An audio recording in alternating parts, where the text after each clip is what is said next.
Here's a couple things that I started to do with my sourdough that helped me achieve the loaves that I get today. First, I started mixing my shaggy dough. Upon initial mixing, much better than I did at the beginning of making sourdough. I mix my shaggy dough for 5 minutes. I mix it really well. Right off the bat, we need to introduce that gluten strength. Also, it helped incorporate the flour so much better. The flour needs time to hydrate immediately upon mixing with the water.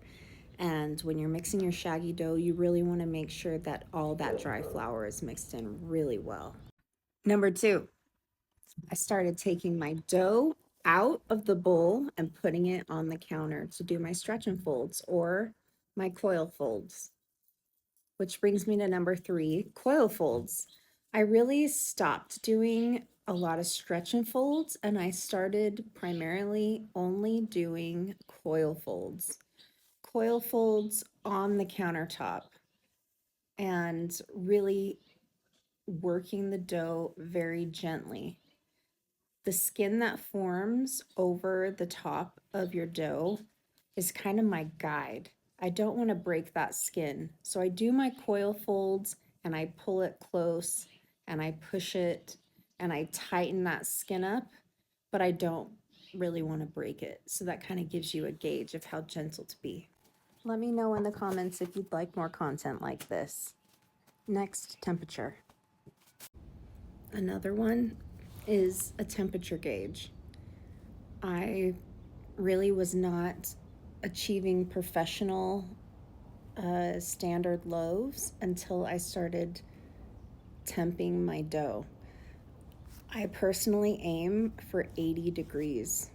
I use proofing lights. So not everyone has that, but you definitely can get inexpensive proofing mats that help you control the temperature of your dough.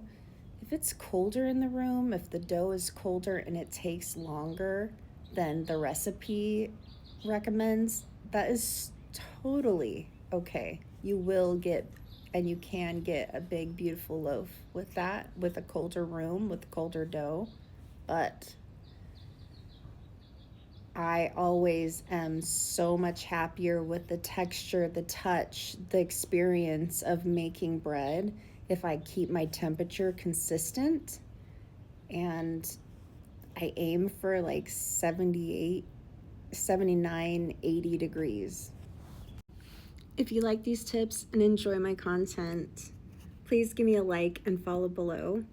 I just want to give back to you. I want everyone to make big, beautiful, professional standard loaves of bread. And I know I can get you there.